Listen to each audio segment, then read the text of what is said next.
التمسك بالأثر نجاه. السلام عليكم ورحمة الله وبركاته. إن شاء الله الحروف الهجائية അറബി അക്ഷരമാലയിലെ ബ എന്ന ഹർഫിനെയാണ് ഇന്ന് നമ്മൾ പരിചയപ്പെടാൻ പോകുന്നത്. ബഇൻ്റെ മഖ്റജ്, അത് പുറപ്പെടുന്ന സ്ഥലം നമ്മുടെ രണ്ട് ചുണ്ടും അല്പഭാഗം ചേർത്തുകൊണ്ടാണ്, മുഴുവനല്ല. ഫോട്ടോ ശ്രദ്ധിച്ചാൽ നിങ്ങൾക്കത് മനസ്സിലാകും. രണ്ട് ചുണ്ടിൻ്റെയും അല്പഭാഗം ചേർത്തുകൊണ്ട് ബ, ബി, ബു, അബ, ഇബ്, ഉബ്. സുക്കൂനോടുകൂടി പറയുമ്പോൾ അതിന് ഖൽഖല എന്നൊരു സിഫത്ത് വരും. നമ്മൾ ബ എന്ന് പറയുമ്പോൾ രണ്ട് ചുണ്ട് നമ്മൾ എത്ര ഉയർത്തുന്നുണ്ട് അത്ര ഉയർത്താതെ നമ്മൾ വേഗത്തിൽ അത് പറഞ്ഞെടുക്കുകയാണ്. അബ്, അബ്, ബ എന്ന് പറയുന്ന അത്ര ഉയരാൻ പാടില്ല. അബ്, അബ്.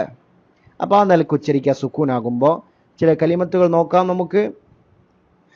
ഫത്ഹോടുകൂടി വന്നത് ലാ ഉഖ്സിമു ബിഹാദൽ ബലദ്, ബ, ബലദ്, അവിടെ ബ വന്നു.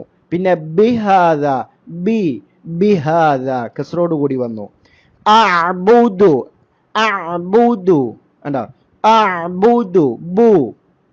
തഅ്ബുദൂൻ, തഅ്ബു, തഅ്ബുദൂൻ ദമ്മോടുകൂടി വന്നു. സുക്കൂനോടുകൂടി വന്നത് ശ്രദ്ധിക്കാം നമുക്ക്. ഹബലുൻ, ഹബലുൻ.